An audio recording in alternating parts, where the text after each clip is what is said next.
بادشاہ حسین حسین بادشاہ حسین بادشاہ حسین حسین بادشاہ حسین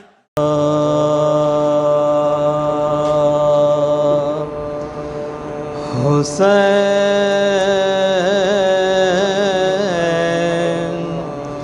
شاہ بھی ہیں اور بادشاہ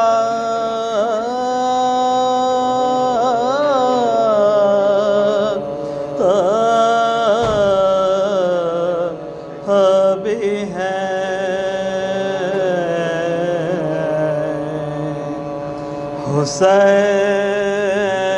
حسین شاہ بھی ہیں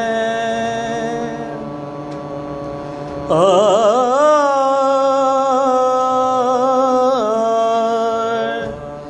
بادشاہ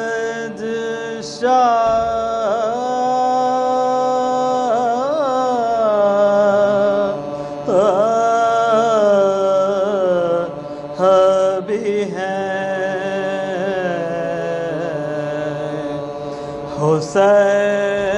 حسین دین بھی ہے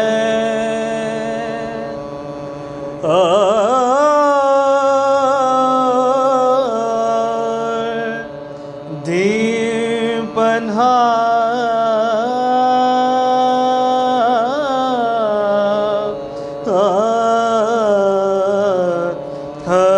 بھی ہے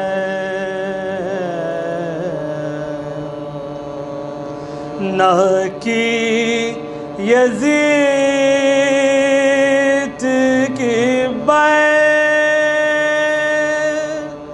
کٹا دیا سر کو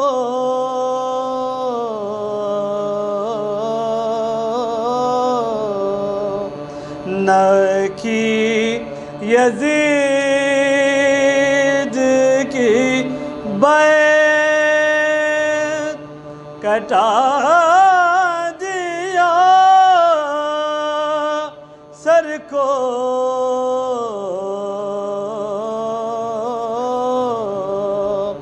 اسی بنا پائے تو بنیاد لا الہ بھی ہے حسین شاہ بھی ہیں صلوات صلی محمد و آل محمد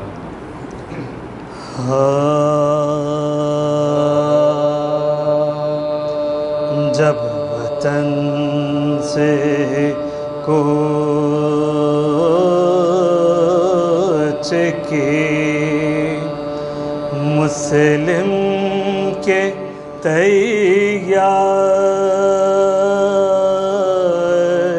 تیاری ہوئی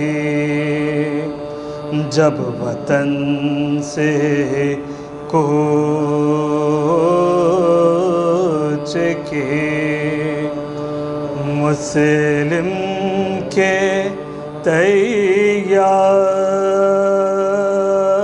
تیاری ہوئی خانہ آل ابا میں گریہ و زاری ہوئی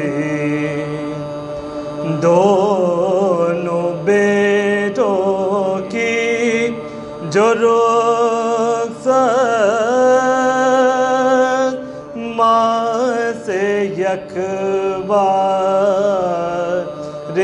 ہوئی حرف زن شوہر سے اپنے یوں وہ دکھیا ری ہوئے ایک تو داغ فراق اپنا دیے جاتے ہو تم ایک تو داغ فراق اپنا دیے جاتے ہو تم دوسرے میرے کلیجوں کو لیے جاتے ہو تم جب وطن سے کوچ کی فاتحہ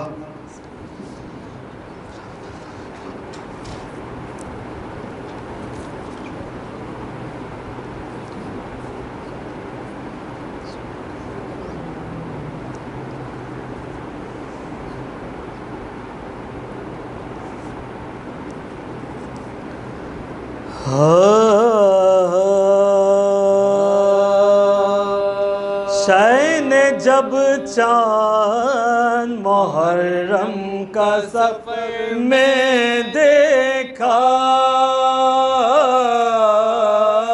شاہ نے جب چاند محرم کا سفر میں دیکھا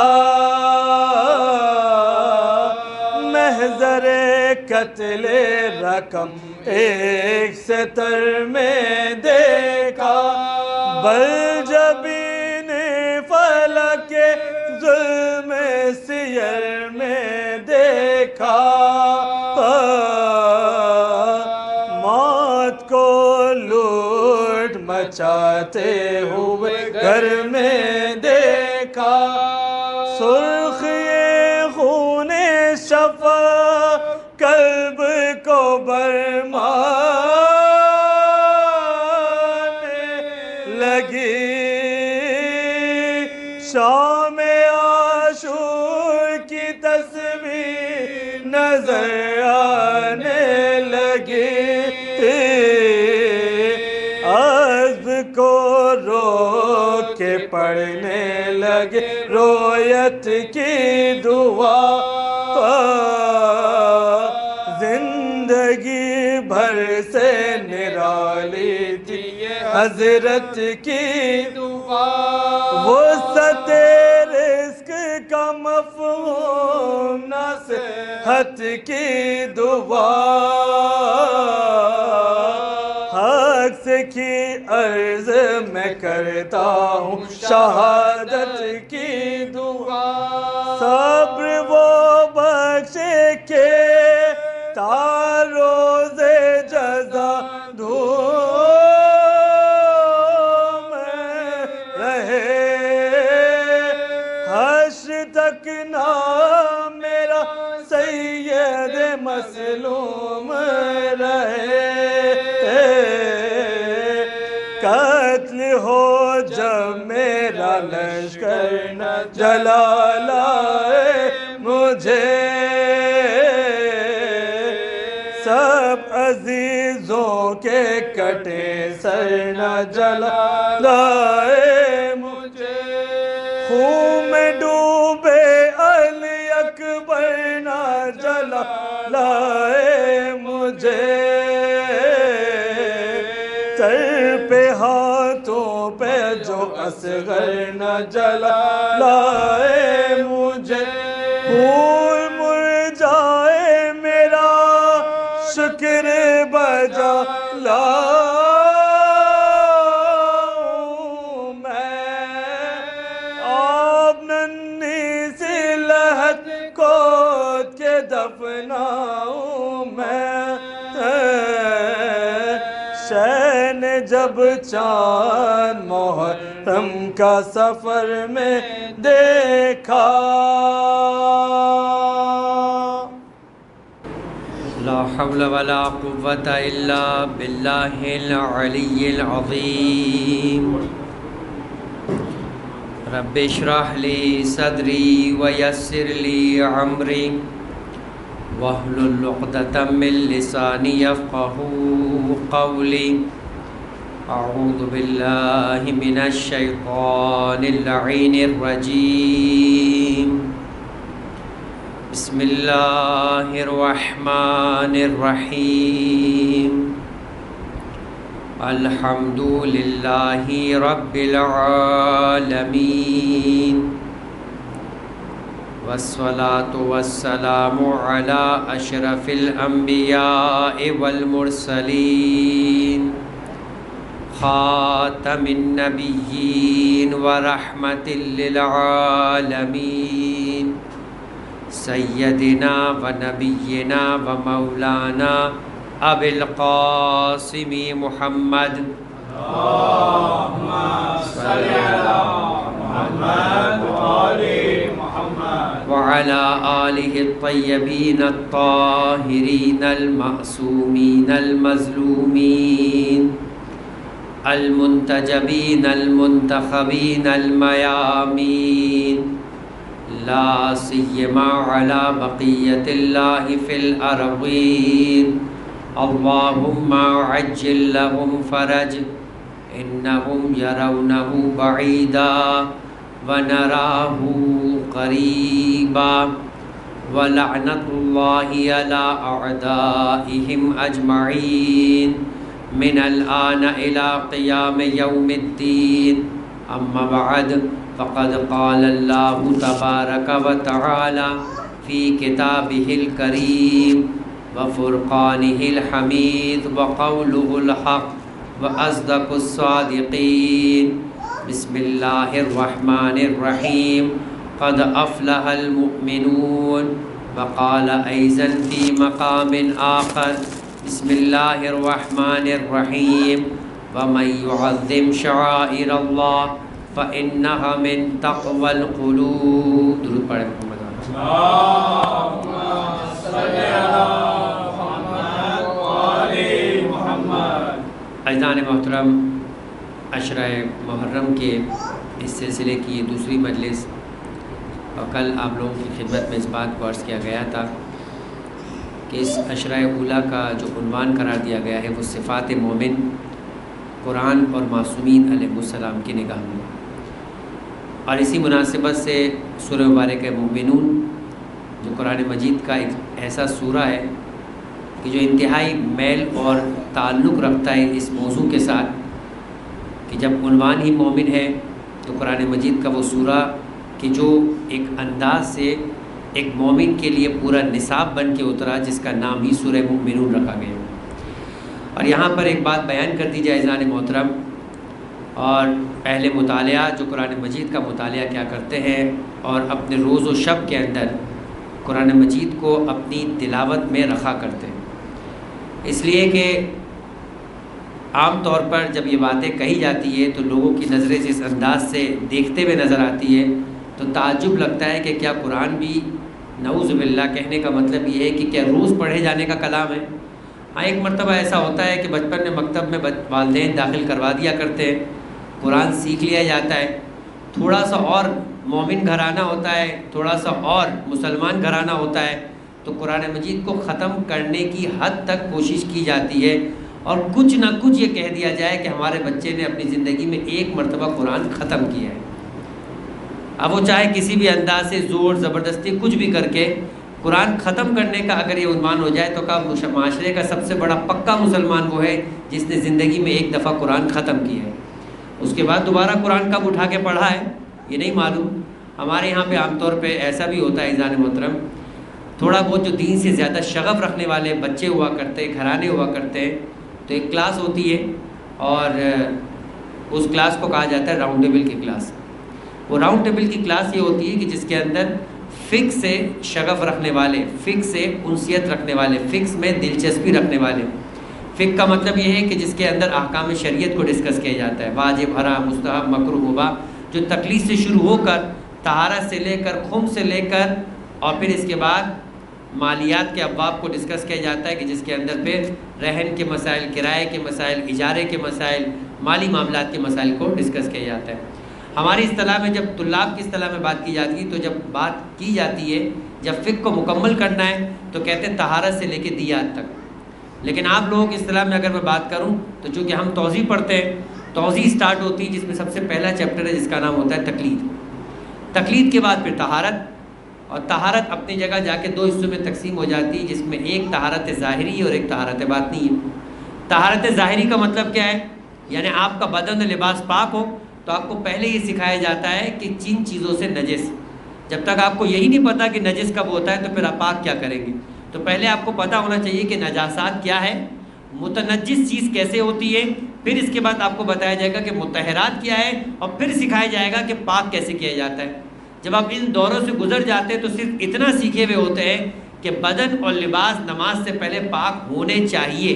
اس کے بعد پھر آپ کی بات آئے گی کہ آپ کو طہارت باطنی پتہ ہو، ایک تو لباس کا پاک ہونا ہے، بدن کا پاک ہونا ہے، یہ آپ کا ظاہر پاک ہے، مگر نماز میں فقط یہی پاکیزگی مطلوب نہیں ہے بلکہ اس سے بڑھ کر انسان کی روح بھی پاکیزہ ہونی چاہیے، انسان کا معنوی وجود بھی پاک ہونا چاہیے، اور خدا نے انسان کے معنوی وجود کے پاک ہونے کا جو ذریعہ بنایا ہے وہ وضو، غسل و تیمم۔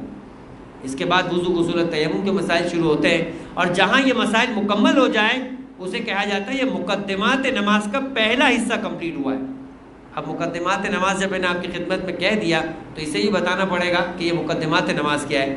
مقدمات نماز کا مطلب سارے کے سارے مومنین ہیں، نماز مغرب کا وقت ہو چکا ہے تو یقیناً نماز مغرب پڑھ کر آئے ہوں گے، تو جب آپ نماز پڑھنے کے لیے مصلی پہ کھڑے ہوتے ہیں تو پروردگار عالم کی جانب سے ایک بندہ مومن جب مصلی پر آتا ہے تو 6 چیزیں ہیں جسے طے کر کے اسے مصلی پہ کھڑا ہونا ہے، اس سے پہلے وہ نماز نہیں شروع کر سکتا۔ اب یہ الگ بات ہے کہ ہماری عادت کے مطابق اب ان 6 چیزوں سے کراس کر جائے مگر ہمیں پتہ بھی نہ ہو کہ ہم نے ان 6 چیزوں کا اہتمام کیا ہے، جن میں سے سب سے پہلی چیز طہارت تھی، اس کے بعد پھر اگلی چیز آئے گی تو بات کیا جائے گا کہ لباس کی بھی شرائط ہوتی ہے، لباس کی خود اپنی جگہ 6 شرائط ہے وہ آپ کو معلوم ہونی چاہیے۔ پھر اس کے بعد ہوگا وقت بھی کوئی چیز ہوتی ہے، جب تک وقت نہیں پتہ تب تک نماز نہیں پڑھی جا سکتی، اور وقت کا زیادہ احساس اور زیادہ شدت کے ساتھ تعین جو ہے وہ سفر میں ہوتا ہے، ورنہ شہروں کے اندر تو اذان آ جاتی ہے، آپ کو خبر ہو ہی جاتی ہے کہ نماز کا وقت ہو چکا ہے، لیکن جب انسان مسافر ہوتا ہے تو واقعی اس بات کا احساس ہوتا ہے کہ فجر کب ہوئی اور کب ختم ہو رہی ہے، کب ہے کہ انسان کو روزے کا افطار کر لینا چاہیے، مغرب کا وقت ہو چکا ہے، کب ہے کہ جب انسان کو افطار بند کر دینا چاہیے یعنی اب سحری کا وقت نہیں رہا، فجر کی نماز کا وقت ہو چکا ہے۔ یہ سارے مسائل جو وقت کے انسان کو اس وقت احساس ہوتا ہے یہ خود مقدمات نماز کا ایک حصہ ہے۔ پھر اس کے بعد بات ہوتی ہے کہ آپ جس جگہ نماز پڑھ رہے ہیں اس جگہ کی بھی شرائط ہے، وہ جگہ بھی آپ کی مباح ہونی چاہیے، پاک ہونی چاہیے، ہلتی جلتی نہیں ہونی چاہیے، جہاں آپ سجدہ کر رہے ہیں اس سجدہ کرنے کی جگہ کی شرائط ہے، یہ ساری شرائط مکمل ہوتی ہے۔ اس کے بعد آتا ہے کہ قبلہ بھی معلوم ہونا چاہیے، جب تک قبلہ معلوم نہیں ہوگا ساری شرائط مکمل ہے، نماز کیسے پڑھی جائے گی؟ یہ ساری شرائط کا مرکب ہونے کے بعد اب نماز کے لیے بندہ خدا مصلی پہ کھڑا ہو سکتا ہے، اس سے پہلے نہیں کھڑا ہو سکتا۔ اب آپ کو نماز کی شرائط معلوم ہونی چاہیے، نماز کی خود اپنی جگہ ہی شرائط ہے۔ پھر اس کے بعد آپ کو یہ بھی معلوم ہونا چاہیے کن چیزوں سے نماز باطل ہو جاتی ہے، کہ ایسا نہ ہو کہ آپ نماز تو پڑھ رہے ہو یہ سوچ کے کہ میری نماز بالکل درست ہے۔ وہی عالم ہے کہ جس طرح ایک مرتبہ کہتے ہیں کہ حیدرآباد کے اندر ایک عالم دین مجلس پڑھ رہے تھے، مجلس پڑھتے پڑھتے انہوں نے بولا کہ جب تک انسان وضو نہیں کرتا اس کی نماز نہیں ہوتی۔ درمیان میں سے مجمع سے ایک صاحب کھڑے ہو کر کہتے ہیں میں تو صبح ہی پڑھ کر آیا ہوں۔ تو ایسی بہت ساری نمازیں ہوتی ہیں جو انسان پڑھ لیتا ہے مگر معلوم ہی نہیں ہے کہ آیا وہ اپنی شرائط کے ساتھ پڑھی گئی ہے یا نہیں پڑھی گئی ہے۔ آپ کو شرائط نماز معلوم ہونی چاہیے، آپ کو مبطلات نماز معلوم، یہ ساری چیزیں طے ہوگی تو یہ توضیح کا ایک باب بنے گا عزیزان محترم۔ اس کے بعد پھر اگلا باب جو ہوگا جس کا عنوان ہوگا ابھی تک آپ نے یومیہ نماز میں سے صرف ایک نماز پڑھنا سیکھی ہے، نماز خود اپنی جگہ کے اوپر 6 قسمیں رکھتی ہے، یومیہ کے بعد بھی نماز ہے کہ جیسے فرض کرے کہ ابھی کچھ دنوں پہلے، میں کچھ دن کیوں بولوں، کل ہی کے دن کی بات کروں، کل ہی کے دن یہ بحث ہونا شروع ہو گئی، بلکہ شاید ہاں کل کے دن کہ آیا نماز آیات کراچی میں واجب ہوئی یا نہیں ہوئی۔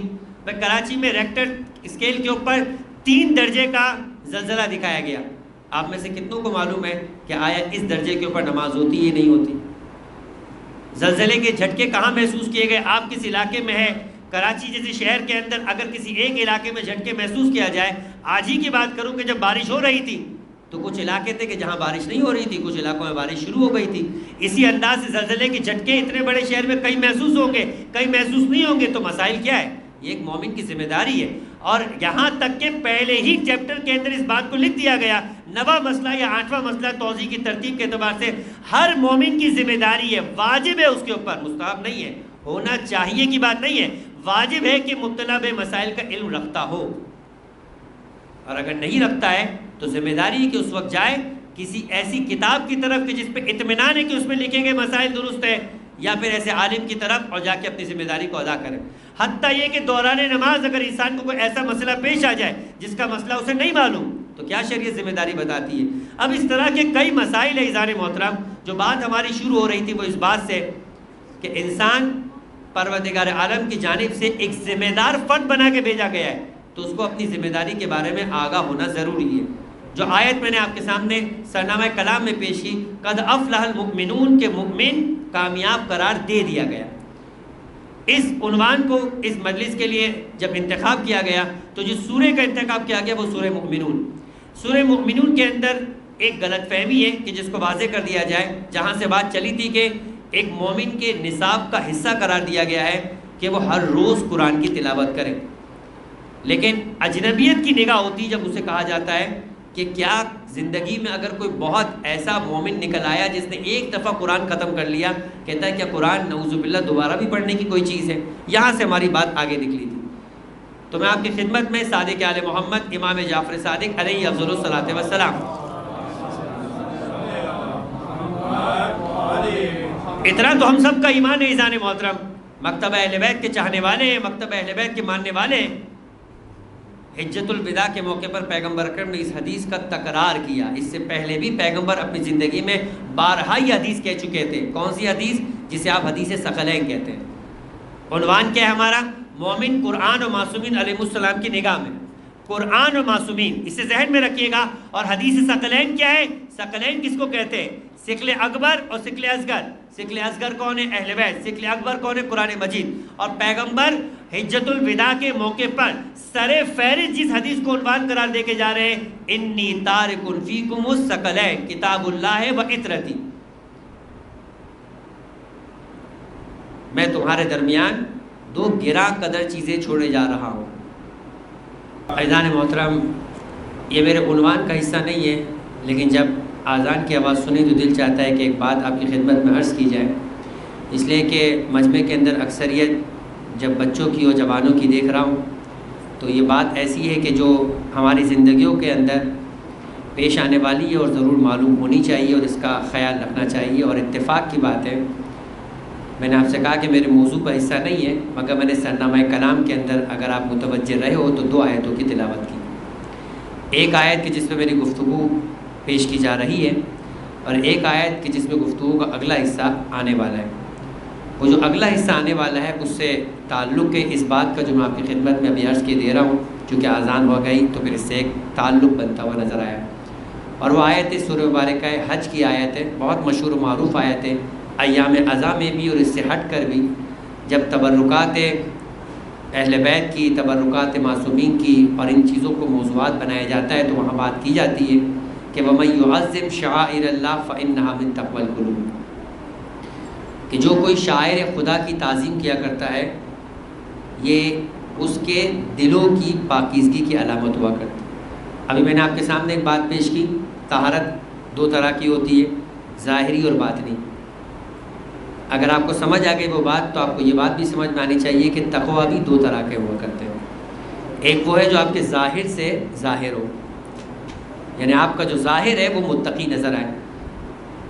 آپ پیشانی پہ محراب لیے ہوئے ہو، آپ باریش ہو، داڑھی ہے آپ کے چہرے پر، آپ نماز پڑھتے ہوئے نظر آئے، آذان ہوتی ہے تو آپ وقت نماز کا خیال کرتے ہوئے وضو کرنے کے لیے چلے جاتے ہیں. یہ سب انسان کا ظاہر ہے. مگر کیسے معلوم ہو کہ یہ جو آپ کا ظاہر ہے یہ آپ کے باطن تک نفوذ بھی کر چکا ہے؟ آپ کہے جانے کو مومن نہیں ہے بلکہ آپ واقعاً مومن ہیں. مومن اور منافق میں یہی فرق ہے کہ مومن کا جو ظاہر ہوتا ہے اس سے میں اور آپ ایک دوسرے کو مومن کہتے ہوئے نظر آتے ہیں، مگر کیسے معلوم ہو کہ انسان جو کہہ رہا ہے وہ واقعاً اس کے دل میں بھی بسا ہوا ہے؟ کہ اگر یہ جاننا ہے تو دیکھ لو کہ جو شاعر خدا کی تعظیم کیا کرتا ہے اس کا ظاہر ہی نہیں، اس کا باطن بھی متقی ہوا کرتا ہے۔ درود پڑھے محمد والے محمد۔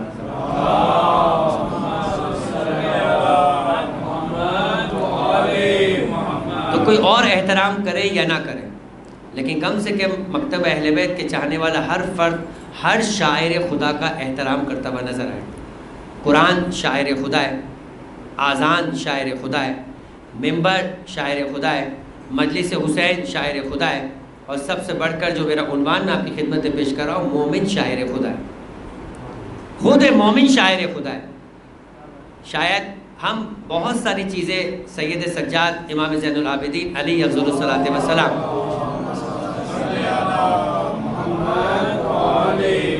ارشاد فرماتے ہیں کہ جیسے روز سورج نکلتا ہے تو کیا یہ کوئی قدیم یا پرانا سورج ہوتا ہے؟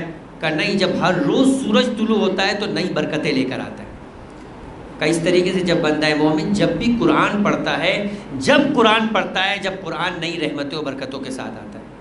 کہ اسی طریقے سے تم اپنی زندگی کے اندر عادی ہو چکے ہو کہ تم روز مومنین سے ملاقات کرتے ہو، مگر تمہیں نہیں معلوم یہ جو روز آنے والا مومن ہے یہ اپنے وجود میں کتنی برکتیں لیے ہوئے۔ لہٰذا کبھی آپ سے یہ نہیں کہا جائے گا کہ جس بندہ خدا کو ایک دفعہ سلام کر دیا زندگی میں، جب اسے دوبارہ دیکھو تو سلام کرنے کی کیا ضرورت ہے؟ کہ جب اس سے ملاقات ہو اسے سلام کرو، جب اس سے کہیں ملنے جاؤ تو اسے سلام کرو۔ کیوں؟ اس لیے کہ جب تم بندہ مومن سے ملاقات کرتے ہو تمہاری ذمہ داری ہوتی کہ تم بھی اس پہ رحمتیں و برکتیں نازل کرواؤ، اور اس کی ذمہ داری ہوتی کہ جواب دے کہ تم پہ اپنی رحمتیں، خدا کی رحمتیں و برکتیں نازل کرواؤ۔ ایک مومن کیسا عنوان ہے خدا کی نگاہ میں؟ میں آپ کی خدمت میں چند روایات کو پیش کرتا ہوں۔ درود پڑھے محمد والے محمد۔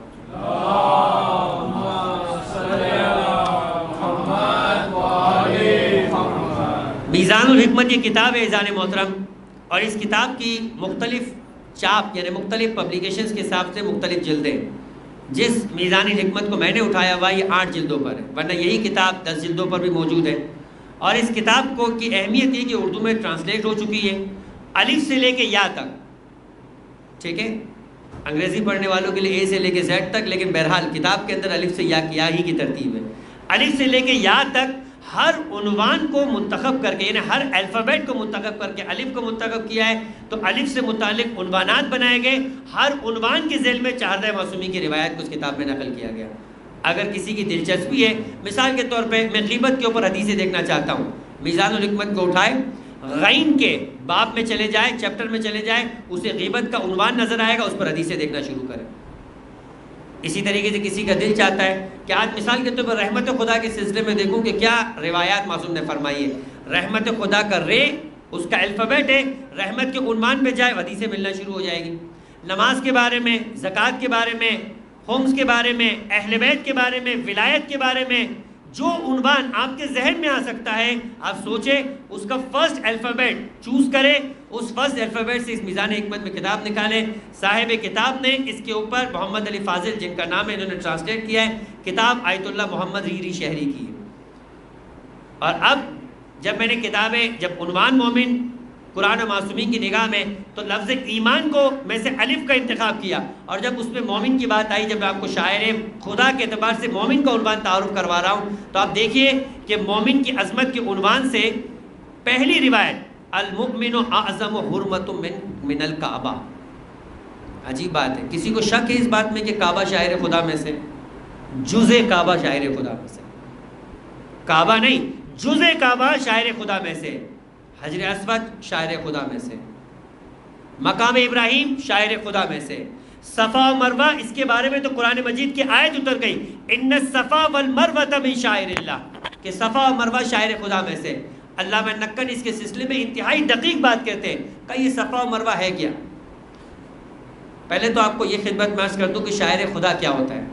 شاعر خدا آپ کے سامنے یہ کہا کہ آپ جب نماز پڑھتے ہیں تو صرف آپ کا ظاہر متقی ہوتا ہے، لیکن شاعر خدا اس مقام تک پہنچنے کا نام ہے جس مقام کا احترام انسان کے ظاہر کو نہیں، اس کے باطن کو متقی و پرہیزگار بنا دیا کرتا ہے۔ یعنی کوئی اس مقام تک پہنچ جائے کہ خدا سے اتنی قربت رکھ لے کہ جس کی تعظیم انسان کو پروردگار عالم کی بارگاہ میں متقی بنا دے. سوچے خود اس کا مقام خدا کی نگاہ میں کیا ہوگا.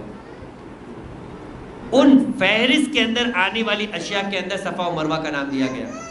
کہا صفا و مروہ کیا ہے؟ اگر آپ سے کوئی کہے کہ بھئی صفا و مروہ خدا کی نگاہ میں اتنے قابل احترام ہے، اتنے قابل احترام ہے کہ ان کی تعظیم کرنا آپ کو حقیقی متقی بنائے گا، تو علامہ نقن کہتے ہیں کہ اگر کسی نے صفا و مروہ نہ دیکھا ہو، میرے مجمع میں تو ایسے بہت سارے افراد ہیں جنہوں نے حج بھی انجام دیا ہے، تو یقیناً وہ میری اس بات کی تائید کریں گے. اور ان لوگوں کے لیے جو کبھی نہ گئے، ہم ان کے لیے بھی اور جو جا چکے ان کے لیے بھی دعا کرتے ہیں کہ پروردگار ہمیں بار بار خانہ خدا اور خانہ خدا سے متصل اہل بیت علیہ السلام کی ہستیوں کی زیارت کی توفیق عطا فرما.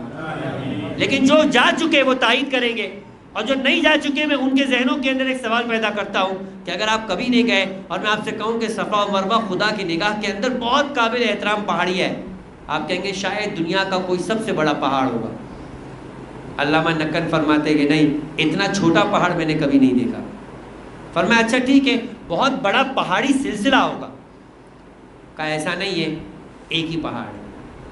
پہاڑ بھی نہیں ہے، اردو میں جس کو پہاڑی کہتے ہیں، اس میں مصغر یعنی چھوٹی چیز کو جب کہتے ہیں، ایک کتاب ہوتی ہے، ایک کتابچہ ہوتا ہے. کہا یہ پہاڑی ہے، یعنی پہاڑ بھی نہیں ہے. کہا اچھا نہ پہاڑ ہے بلکہ پہاڑی ہے، تو پھر ایسی کیا چیز ہے اس کے اندر جو قابل احترام بن گئے؟ کہا سنو، ایک نبی اپنی اولاد میں سے ایک چھوٹے سے بچے کو بے آب و گیا سرزمین کے اوپر حکم خدا سے چھوڑ گیا، جس کے ساتھ اس نبی کی زوجہ بھی تھی، اور جس نبی کو چھوڑ کر گیا، جس نبی نے اپنے فرزند کو، اس کی والدہ تھی جس کا نام حاجرہ تھا. کا بچہ پیاس سے بلک رہا تھا، ماں تڑپ رہی تھی، شفقت مادری کے سبب کبھی ادھر دوڑتی تھی اور کبھی ادھر دوڑتی تھی. کا کبھی ایک پہاڑی کی جانب دوڑتی تھی جس کا نام صفا تھا، اور صفا سے جب دیکھتی تھی تو نیچے پانی نظر آتا تھا. در حقیقت وہ پانی نہیں سراب ہوا کرتا تھا، تو دوڑتے دوڑتے پانی کی دھوکے میں دوسری پہاڑی تک چلی جاتی تھی. کہ اس نے اتنی مرتبہ دوڑنا شروع کیا کہ رحمت خدا نے جوش مارا، اس نبی کے فرزند نے اپنی ایڑیوں کو رگڑنا شروع کیا، اور اس کی رگڑ سے وہاں پر پروردگار عالم نے پانی پیدا کر دیا، جس پانی کو زمزم کہا جاتا ہے، جو خود شاعر خدا میں سے.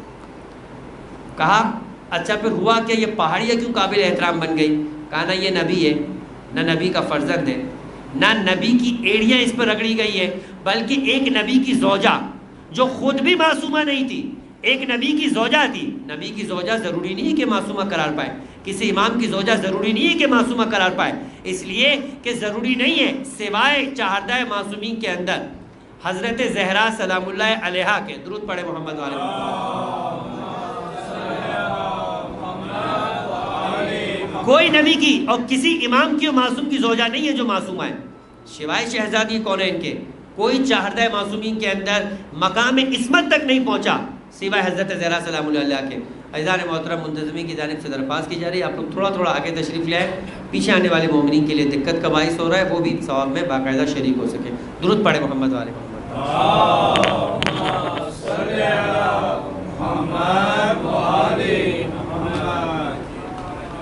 بارہ دیگر صلوات.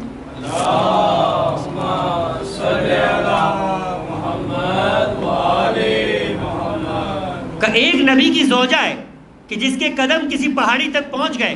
کب پروردگار عالم نے اس نبی کی زوجہ کے اخلاص کو دیکھ کر، بہت غور کیجئے کہ جانے محترم، اس نبی کی زوجہ کے، دیکھیں اگر نبی کے قدم پہنچ چکے ہوتے تو شاید پھر بھی میں آپ کے ذہنوں کو اور قریب لے کے جا سکتا تھا، لیکن بہت غور سے سنیے گا. علامہ نقن فرماتے ہیں کہ آپ اس کی باریکی کو محسوس کرنے کے لیے وہ حس اپنی متحرک کریں، کہ آپ غور کریں کہ پروردگار عالم کس طرح سے اپنے سے تعلق رکھنے والی ذوات کو جب اس سے تعلق پیدا ہو جایا کرتا ہے تو کتنی مقام عظمت تک پہنچا دیا کرتا ہے.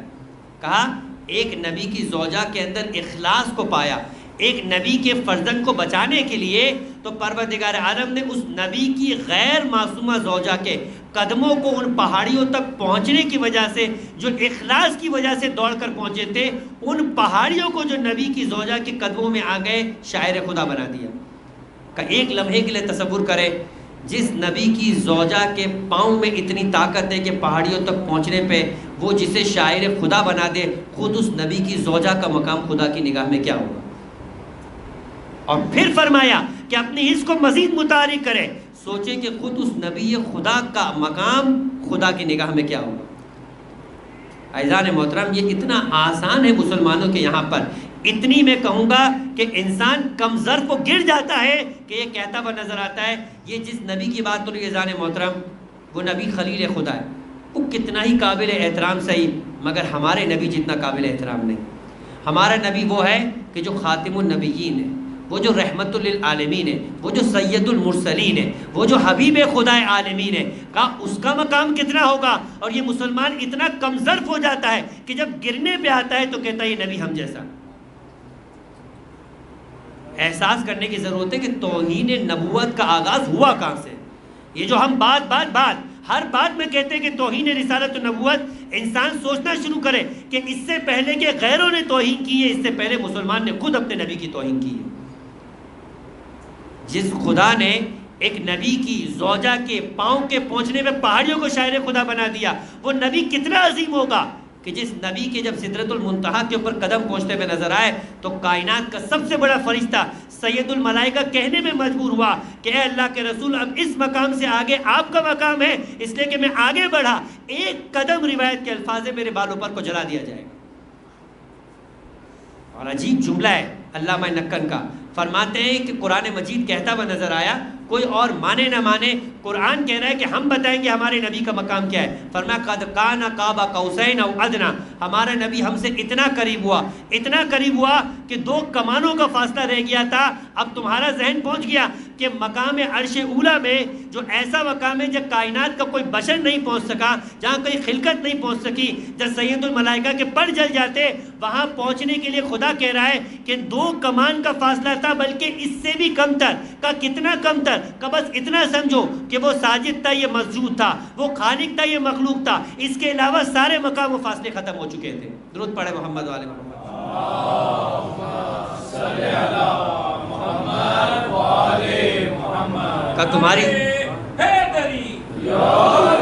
تمہارے ذہنوں کی بصیرت نہیں ہے کہ تم سوچ سکو کہ ہمارے نبی کا مقام کتنا بلند ہے۔ اب سمجھ میں آتا ہے عزیزان محترم، جس نبی کا مقام اتنا بلند ہوگا اس نبی کا ولی کتنا بلند ہوگا، جس نبی کا مقام اتنا بلند ہوگا اس نبی کا ولی کتنا بلند ہوگا۔ اور اٹھائیے جا کے نہج البلاغہ کے اندر علی کہتے ہوئے نظر آتے کہ میں جب کلام کرتا ہوں تو یاد رکھو میری نہیں، میرے کلام تک پہنچنے کے لیے تمہارے ذہنوں کے طائر اگر بلند ہونا شروع کرے تو وہ اپنی بلندی کی انتہا کو پہنچ جائیں گے، میری کلام کی انتہا کو نہیں پہنچ سکیں گے۔ درود پڑھے محمد وآل محمد۔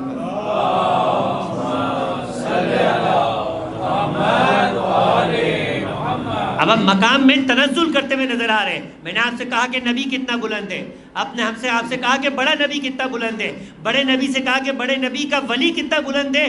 اب جو اس بڑے نبی کے ولی کا ماننے والا مومن ہوگا اس کا مقام بھی انتہائی بلند ہے، اس کا مقام بھی انتہائی بلند ہے۔ اسے خدا نے اپنے پاس شاعر خدا قرار دیا۔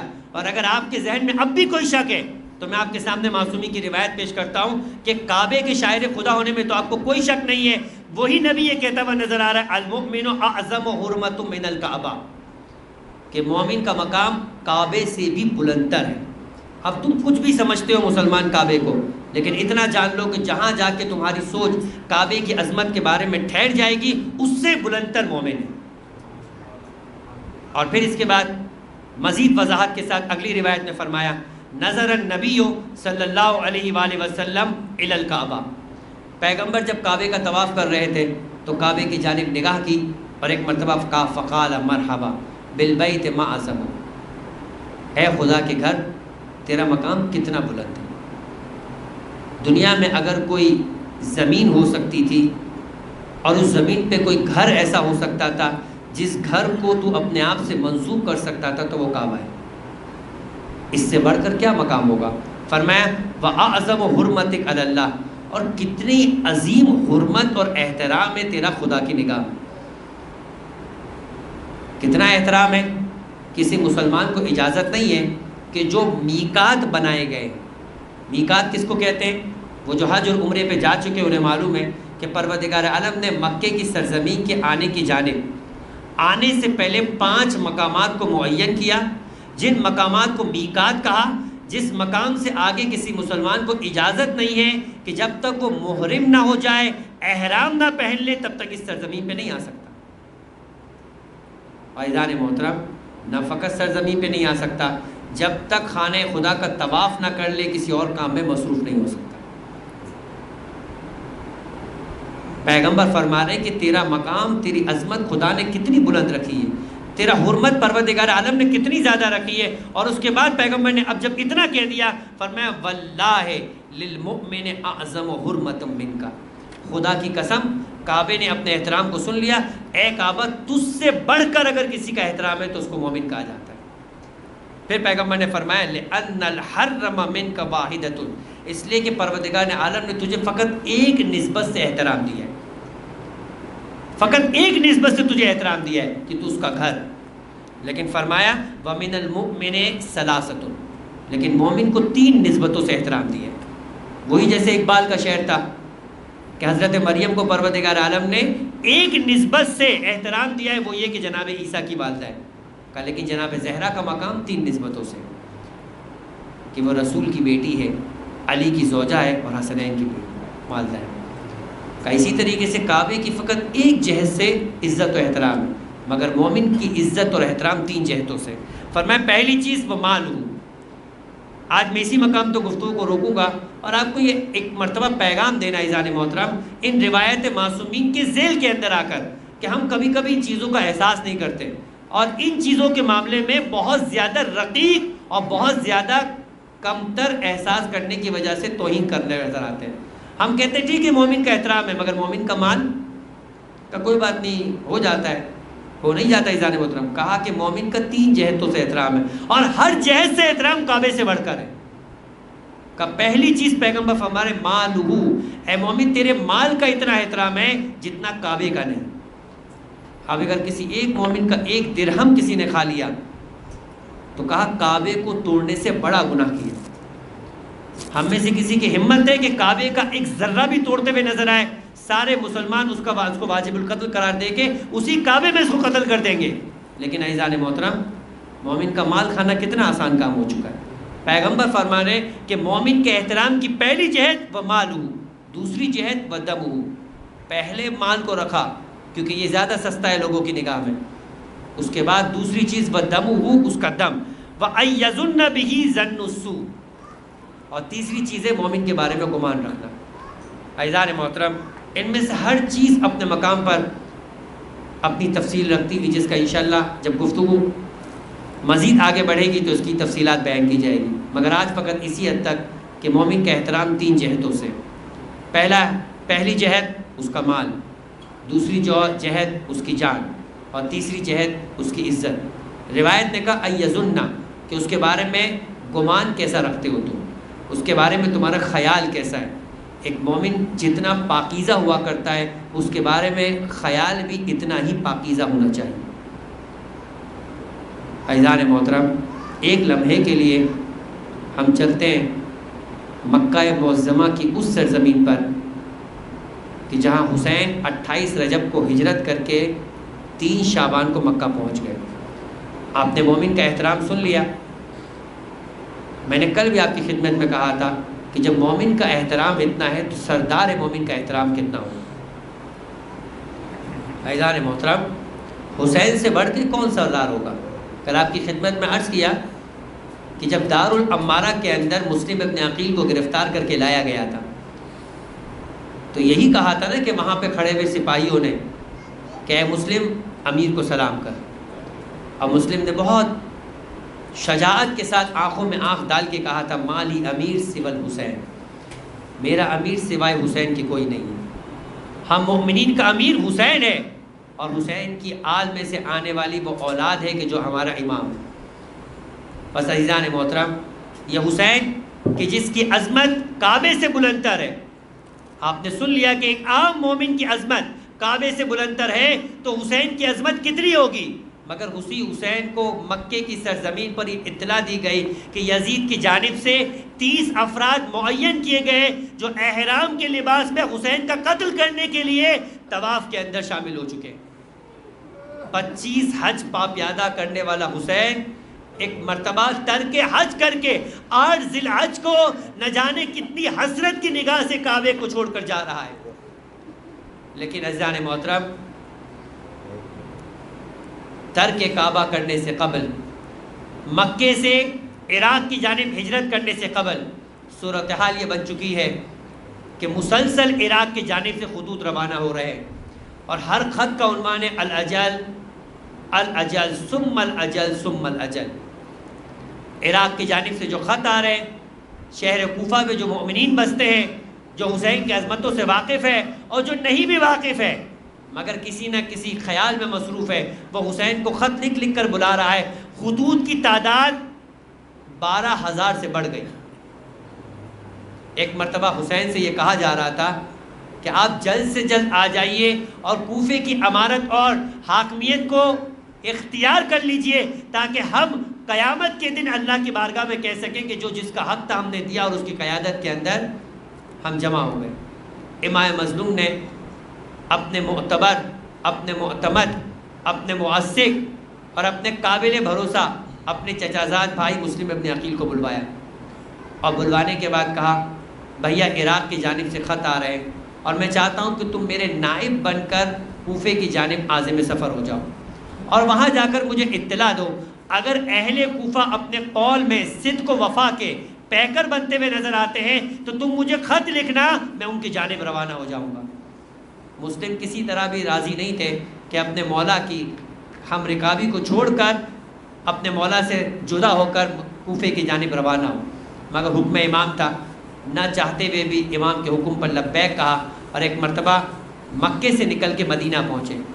مدینے میں جانے کے بعد وہاں سے روضہ رسول سے رخصت ہوئے اور سفر طے کرتے ہوئے ایک مرتبہ، چونکہ سفر کو راز میں رکھنا تھا، اس راستے کو اپنایا کہ جو راستہ معروف راستے سے ہٹ کرتا، اور کسی نہ کسی طرح اس کٹھن راستے سے ایک مرتبہ مسلم کوفہ پہنچ گئے۔ کوفہ میں مسلم کا استقبال کیا گیا، مسلم کی بڑی آؤ بھگت کی گئی، یہاں تک کہ مسلم نے اس بات کو محسوس کیا کہ 12,000 18,000 بعض روایتوں میں 30,000 تک کی تعداد میں لوگوں نے مسلم کی بیعت کی۔ مسلم کو اطمینان ہو گیا، مسلم نے خط لکھا مولا کی جانب، آپ کوفہ چلے آئیے، اہل کوفہ جو وعدہ کر رہے تھے وہ انہوں نے پورا کر دیا۔ عزیزان محترم، کوفے کے اندر جو حالات تھے، بشیر ابن نعمان جو کوفے کا گورنر تھا، اس کی کمزوری کو دیکھنے کی وجہ سے یہاں جو حاکم شام کے خاص افراد تھے انہوں نے یزید کو خط لکھ کر حالات سے آگاہ کیا کہ اگر تم نے حاکم کوفے کو تبدیل نہ کیا تو کوفہ ہاتھ سے نکل جائے گا اور مسلم ابن عقیل اس کوفے کی امارت کو سنبھال لیں گے۔ ابن زیاد کو روانہ کیا گیا، بصرہ کے ساتھ ساتھ کوفے کی امارت دی گئی۔ ابن زیاد رات کی تاریکی میں سفر کو تیزی سے کرتا ہوا، اس سے قبل کہ امام مظلوم عراق پہنچے وہ عراق پہنچا، رات کی تاریکی میں شہر کوفہ میں داخل ہوا، لوگوں نے سمجھا کہ امام حسین آ گئے، جھوک در جھوک سارا کوفہ ایک مرتبہ استقبال کو یوں پہنچا کہ جب دارالعمارہ کے دروازے کے اوپر ابن زیاد پہنچا تو نعمان ابن بشیر خود گھبرا گیا، اور ایک مرتبہ اس نے دروازہ کھلنے سے انکار کر دیا، تو دروازے کے قریب کھڑے ہو کر ایک مرتبہ صدا دی کہ میں عبید اللہ ابن زیاد ہوں، دروازہ کھولو۔ جیسے ہی لوگوں نے ابن زیاد کا سنا ایک مرتبہ چھٹنا شروع کیا اور لوگ اپنے اپنے گھروں کو چلے گئے، چونکہ لوگ عبید اللہ ابن زیاد کے باپ زیاد ابن ابی کے ظلم سے واقف تھے کہ جس نے چن چن کے علی کے چاہنے والوں کو شہر کوفہ میں قتل کیا تھا۔ بس ایک مرتبہ ابن زیاد دارالعمارہ میں داخل ہوا اور اس نے اپنی سازشیں رچنا شروع کی، جس کو دولت سے خرید سکتا تھا اس کو دولت سے خریدا، جس کو خوف سے خرید سکتا تھا اس نے خوف کو خریدا، اور ایک مرتبہ کہنا شروع کیا کہ شام سے ایک بہت بڑا لشکر آ رہا ہے، اگر تم نے اپنے گھر کے اندر موجود اپنے مردوں کی حفاظت نہیں کی تو تم میں سے جو شوہرزاد ہے وہ بیوہ ہو جائے گی، جو ماں ہے وہ اپنے بیٹے سے محروم ہو جائے گی۔ اس انداز سے خوف کو پیدا کیا کہ عزیزان محترم، مسلم نے ایک مرتبہ جو مختار کے یہاں پہ قیام کیے ہوئے تھے، مختام شہر سے باہر گئے ہوئے تھے مسلم کے لیے بیعت لینے کے لیے، مختار کے گھر کو چھوڑا اور ایک مرتبہ وہاں سے ہانی ابن عروہ کے گھر میں آئے۔ ہانی قبیلہ مزہج کے سرداروں میں تھے، اور یہ روب تھا کہ جب کوفے میں چلا کرتے تھے 4,000 افراد ہانی کے ساتھ ساتھ چلا کرتے تھے۔ مسلم نے سمجھا کہ ہانی محفوظ جگہ ہے، ایک مرتبہ ہانی کے گھر کے اندر پناہ لی۔ ہانی کے گھر کے اندر مسلم کے ساتھ ابن زیاد کے ساتھ آنے والا جو راستے میں ایک شخص تھا جس کا نام شریک ابن عور تھا، وہ بیمار ہو چکا تھا۔ ابن زیاد شریک ابن عور کی عیادت کے لیے آیا۔ شریک ابن عور علی کا چاہنے والا تھا، اس نے ایک مرتبہ مسلم سے یہ کہا کہ دیکھو یہ میرے گھر پر آ رہا ہے عیادت کی وجہ سے تم دروازے کے آڑ میں چھپ جانا اور موقع دیکھ کر ابن زیاد کو قتل کر دینا تاکہ یہ فتنہ سر سے ختم ہو جائے۔ مسلم دروازے کی اوٹ میں چھپ گئے، مگر جیسے ہی ابن زیاد آیا مسلم کے ذہن میں آیا کہ جو گھر میں مہمان بن کر آتا ہے اس مہمان پر اس انداز سے وار نہیں کیا جاتا۔ نہ اسلام اس بات کی اجازت دیتا ہے، نہ بنی ہاشم کی غیرت اس بات کا تقاضا کرتی ہے، لہٰذا اس نے وار نہیں کیا۔ اور مسلم نے انتظار کیا جب ابن زیاد چلا گیا۔ شریک ابن عور نے کہا اتنا اچھا موقع اس سے فائدہ نہ اٹھایا، کہ مجھے میری غیرت اس بات کا تقاضا نہیں دیتی تھی گھر میں آئے ہوئے نہتے مہمان پہ حملہ کروں۔ عجیب بات ہے، مسلم میں آپ سے کہوں گا کہ آپ نے غیرت ہاشمی و دین اسلام کے مزاج کا خیال رکھا، مگر جس نبی کے نواسے کو مہمان بلا کر اہل عراق نے بلایا تھا، گھیر کر نبی کے نواسے کے خاندان کو میدان کربلا کے اندر قتل کر دیا۔ نہ فقط قتل کیا، بچوں کو پیاسا رکھا، نہ فقط بچوں کو پیاسا کیا بلکہ اہل حرم کی خواتین کو گرفتار کر کے شہر و شہر پھرایا۔ بس یہ مسلم تھے، دن بدلتے گئے، ہانی گرفتار ہوئے۔ مسلم نے ایک مرتبہ دارالعمارہ کا محاصرہ شروع کیا۔ ابن زیاد نے اپنی چال چلی، قاضی شریح کے ذریعے سے ایک مرتبہ مزید خوف کا ماحول پیدا کیا، لوگوں نے مسلم کا ساتھ چھوڑنا شروع کیا۔ پس عزیزو 9 ذی الحج کی شب تھی، مسجد کوفہ تھی۔ مسلم مغرب کی نماز پڑھ کے جب پیچھے دیکھتے ہیں وہ ہزاروں کی تعداد میں بیعت کرنے والوں کی تعداد فقط 30 تک رہ گئی۔ اب جب عشاء کی نماز پڑھ کے مسلم نکلے، ارے مسلم کوفے کی گلیوں میں گھومتے تھے، پیچھے مسلم کا ساتھ دینے والا کوئی نہ۔ ہائے یہ غریب مسلم ابن عقیل، ارے کوفے کی گلیوں میں کوئی پناہ ڈھونڈ رہا ہے، کوئی مسلم کو پناہ دینے والا نہیں۔ ایک گھر کے دروازے کی دہلیز پر ایک مومنہ کھڑی تھی جس کا نام دعا تھا۔ مسلم نے اس گھر کی دہلیز کے ساتھ ملی دیوار سے سہارا لیا اور زمین پر تھک کر بیٹھ گئے۔ مومنہ نے کہا کوفے کے حالات اچھے نہیں ہیں، اے جوان اپنے گھر کی راہ لے۔ مسلم نے کہا میں پیاسا ہوں۔ ایک مرتبہ مومنہ پانی لے کر آئے، مسلم نے پانی پیا۔ پانی پینے کے بعد مسلم وہیں بیٹھے رہے۔ کہا کہ تو نے کہا میں پیاسا ہوں، میں نے پانی پلا دیا، اب اپنے گھر کی راہ لے۔ مگر مسلم نے کوئی جواب نہ دیا۔ جب دوسری مرتبہ دعا نے کہا، مسلم نے غریبانہ انداز میں کہا ارے جس کا کوئی گھر نہ ہو وہ کہاں جائے؟ اتنا سننا تھا کہ پوچھا تو کون ہے؟ کہا نا ارے میں حسین کا قاصد، میں حسین کا سفیر مسلم ابن عقیل ہوں۔ اتنا سننا تھا کہ مومنہ نے گھر کی راہ چھوڑ دی۔ کہا زہے نصیب، ارے میرے ایسے نصیب کا حسین کا سفیر ہو اور میرا مہمان بنے۔ بس دعا نے اپنے گھر میں جگہ دی، اندرون خانہ لے کے گئی۔ ارے جو کچھ ممکن ہو سکتا تھا آداب مہمانی کو انجام دیا۔ اس مومنہ کے بیٹے کا نام بلال تھا جو ابن زیاد کا جاسوس تھا۔ جب گھر میں آیا کسی طرح سے اسے اس بات کی اطلاع ملی کہ گھر میں سفیر حسین مسلم ابن عقیل پناہ لیے ہوئے۔ حاکم کے دربار تک اطلاع پہنچی۔ صبح فجر کے وقت مسلم کے کانوں میں گھوڑوں کے ٹاپوں کی آواز آئی۔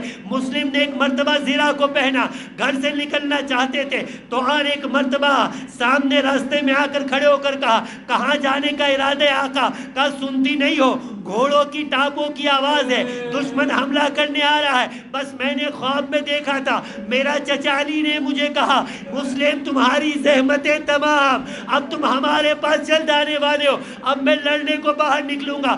عجیب جملہ ہے۔ تو نے کہا آپ گھر میں رہ کے لڑیں گے زیادہ محفوظ سنیں گے، بس سنیں گے عزیزو، ارے حسین پہ رونے والوں۔ مسلم نے عجیب درد سے کہا میری غیرت اس بات کا تقاضا نہیں کرتی کہ میں گھر میں رہ کے لڑوں اور ایک مومنہ کا پردے کا تقدس پامال ہو جائے۔ میں کہوں گا مسلم تمہاری غیرت پہ ہم قربان۔ ارے کربلا آؤ، جس غیرت کو ایمان کو بچانے کے لیے تم ایک مومنہ کے پردے کی لاج کرتے ہو، ارے کربلا میں بنات رسول کی چادروں کو چھین لیا گیا، خیموں کو آگ لگا دیا گیا، اور ایک خیمے سے دوسرے خیمے، دوسرے سے تیسرے خیمے، آل رسول کی خواتین پردے کو بچا۔